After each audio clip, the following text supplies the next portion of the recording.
నమస్కారం. రెడ్డి గారి గురించి అస్సలు మాట్లాడలేదు. మీ విలేకరులు అక్కడ పత్రికా విలేకరుల సమావేశాలు పెట్టినప్పుడు ఎమ్మెల్యే గారి గురించి చెప్పమంటే అవసరం లేదు అని చెప్పి వచ్చేసేవాడిని. ఈ 1 ఇయర్లో ఎన్నోసార్లు నన్ను తిట్టింది. చలపతి గారు, విజయ్ కుమార్ గారు ప్రెస్ మీట్లు పెట్టారు. జగన్మోహన్ రెడ్డి గారు ఇచ్చినటువంటి పథకాల దగ్గరకు పోయి ఇవి మేమే చేశాము అని చెప్పుకుంటుండింది. అందులో భాగంగా మండల కన్వీనర్సు చలపతి గారు, విజయన్న, సీనియర్ లీడర్స్ అందరం కూడా కోవూరులో పత్రికా విలేకరుల సమావేశం పెట్టాం. వాళ్ళు చెప్పింది కూడా మేము చేసిన పథకాలు మీరు చేసినట్టు చెప్పుకుంటున్నారు, ఇది కరెక్ట్ కాదమ్మా అని చెప్పి మాట్లాడారు. దానికి కూడా వ్యక్తిగతంగా దాన్ని డైవర్ట్ చేసి నన్నే తిట్టడం మొదలుపెట్టింది. ఎన్ని మాటలు మాట్లాడినా నేను ఒక్కదానికి కూడా సమాధానం చెప్పలేదు, మౌనంగా ఉండిపోయినాను. ఎన్ని తిట్లు తిడితే తిట్టిందిలేండి, అవన్నీ కూడా ఆశీర్వాదం కింద తీసుకుందాం. నేను మౌనంగా ఉన్నాను, మా నాయకులు కూడా మౌనంగా ఉన్నారు. ఈ మధ్యన మరలా పత్రికా విలేకరుల సమావేశంలో అప్పుల విషయంలో పీజీ చేశాడు, పర్సంటేజీల విషయంలో పీజీ చేశాడు, లంచాల విషయంలో పీజీ చేశాడని మాట్లాడింది. 1 ఇయర్ ఓపిక పట్టాను. ఎందుకులే, ఆ అమ్మాయి కదా, ఆమె ఎన్ని తిట్లు తిట్టినా మౌనం వహిస్తూ వచ్చాను. దీనికి సాక్ష్యం మీ పత్రికా విలేకరులే కోవూరు నియోజకవర్గంలో.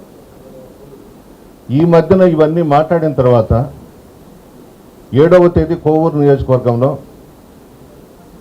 నియోజకవర్గ స్థాయి సమావేశం ఏర్పాటు చేసుకున్నాం. దానికి అనిల్ గారు, చంద్రశేఖర్ అన్న రావడం జరిగింది. ఓపిక పట్టలేక ఆ మనిషి మాట్లాడే మాటలకు నేను రిప్లై ఇవ్వడం జరిగింది. ఇది అందరికీ తెలుసు.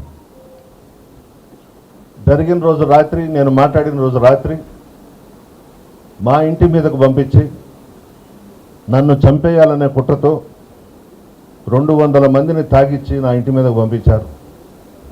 మా అమ్మ ఉంది, ఒకటే ఉంది. నేను రజత్ బయట వెళ్ళాం. 9 గంటలకి ఒక 15-20 నిమిషాల్లోనే ఇల్లంతా ధ్వంసం చేసేసి వెళ్ళిపోయినారు. ఇది న్యాయమా అని అడుగుతున్నాను. రాజకీయాలలో ఓనమాలు నేర్చుకోమ్మా, నీకంత అనుభవం లేదు, రావడం ఎమ్మెల్యే అయిపోయినావు, రాజకీయాలలో ఎలా మెలగాలనో తెలుసుకుని మాట్లాడమ్మా అని ఈ ఒక్క మాట మాత్రం నేను ఈ సంవత్సరంలో ఆ మనిషికి సలహా ఇచ్చాను. నన్ను ఎన్ని తిట్లు తిట్టినా భరించాను, రిప్లై ఇవ్వలేదు. ఈ మధ్యన ఇది ఓవర్ అయిపోతూ ఉంది, మనం దానికి ఏదో ఒక విధంగా మనం చెప్పాలని నేను మాట్లాడాను. ఆ వీడియో చూడండి, మహిళలను కించపరిచే విధంగా ఉందంట. రాష్ట్రంలో ఉండే అన్ని జిల్లాల్లో తెలుగుదేశం పార్టీ మహిళా అధ్యక్షుల దగ్గర నన్ను తిట్టించారు. అయినా పర్వాలేదు, నేనేం వాటి మీద స్పందించేది లేదు.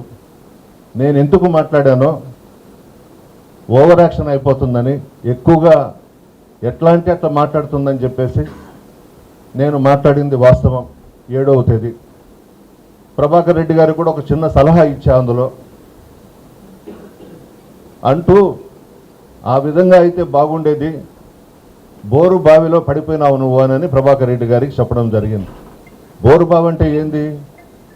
ఈ రాష్ట్రంలో కానీ ఉమ్మడి రాష్ట్రంలో కానీ చాలామంది పసిబిడ్డలు బోరు బావిలో పడిపోయి కొంతమంది ప్రాణంతో బయటకు వచ్చారు, కొంతమంది చనిపోయినారు.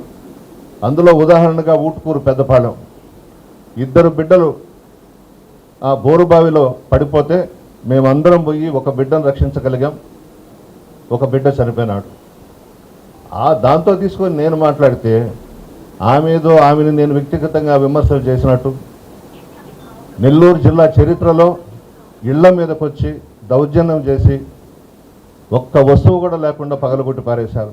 ఎప్పుడన్నా మన జిల్లాలో చూసామా ఈ సంస్కృతి? ఎప్పుడూ లేదు కదా. నువ్వు మాట్లాడావు, దానికి నేను కౌంటర్ ఇచ్చా. నీకు దమ్ము ధైర్యం ఉంటే నువ్వు పత్రికా విలేకరుల సమావేశం పెట్టి నువ్వు మాట్లాడు నా గురించి. కేవలం నన్ను చంపాలనే ఉద్దేశంతోనే. అంటే కొన్ని వీడియోస్ నా దగ్గర ఉన్నాయి, అవి కానీ బయట పెడితే ఆ మనిషి ఏమైపోతుందో అని మాట్లాడాను మా వాళ్ళ దగ్గర. దాంతో ఇవన్నీ బయట పెడతాడేమోనని నన్ను చంపేందుకు పెద్ద కుట్ర చేశారు.